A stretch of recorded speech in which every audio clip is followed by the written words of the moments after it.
Hi. It's been a very interesting day in Illinois. Of course, I voted early, so I couldn't vote today. I know it's Illinois, but you can only vote once. And I've been reading the articles and the stuff about the various rallies yesterday, the Santorum one and the Mitt Romney one. Found it interesting that Aaron Schock was talking about there being several thousand people there in an area that can barely hold a few hundred. I don't know for sure though. But I think he's exaggerating. But he was on CNN saying that. I think the Santorum crowd at Davis Brothers was at least as big and a lot more rowdy. It was a lot louder. There were a few Paulabots in the back, heckling. But I think it was a more enthusiastic crowd. Remember, at the Bradley crowd, there were a lot of students. Some of them got picked up in the National Journal. Some of them questioning Mr. Romney on birth control. And some of the students had to be there because the professors told them that was part of the classes to show up. And then there were plenty who wanted to be there, plenty who were interested in being there. I happen to know many of the Bradley administration are Republicans, and even though they said, well, partisanship has nothing to do with it, the bottom line is the last three Illinois 18 representatives, Mr. Michael, Mr. LaHood, who I have a lot of respect for, and Mr. Aaron Schock were all Bradley graduates. So that's just reality. I think it's great that Bradley University sends people to the House, and you're not going to make it to the House from the Illinois 18th if you're not a Republican. Let's face it. There's one Democrat over the last 100 years or so. I mean, I know Mr. Schock won a long-time Democratic stronghold in the State House, but that's a far easier task. Not an easy task, but a far easier task.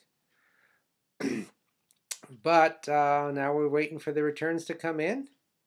I couldn't, I thought about standing outside a polling place with my Santorum sign that I got from the rally last night, but I had a lot of grading to do, and then there was a math talk, and I ended up doing that instead. Oh well. So we'll see.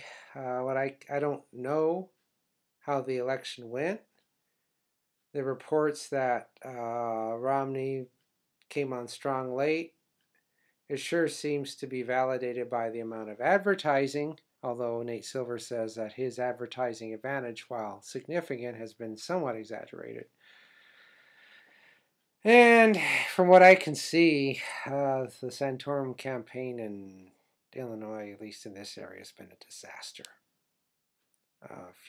Almost no yard signs. Of course, not many Romney signs either.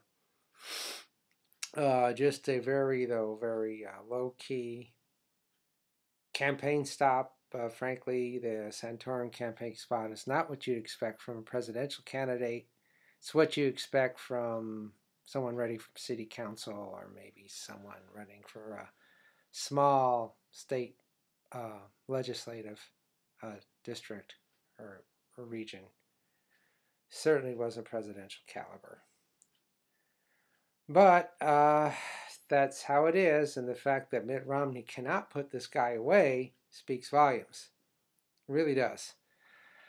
Because he has a big advantage in money, big advantage in organization.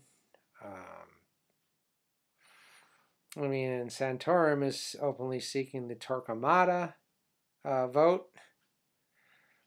He just had to come out that this pastor was saying that this is a Christian nation. I don't care what history professors or what history says, and this is our way, and if you don't like it, leave. Who in the hell gave this clown any say in what America's like? Because if America was all like that, I wouldn't like the country. If they were all like that. Now, some people are like that. Well, you got to take good with the bad. And I don't think there's a country on earth that doesn't have its share of ignorant people. Okay? And I guess, I'll go ahead and stop here. I'll make another video about another topic, and I'll check in later. And I guess if you held a gun in my head and made me predict something, let's say maybe Romney by 10. But, I don't have any inside information. It's just a guess.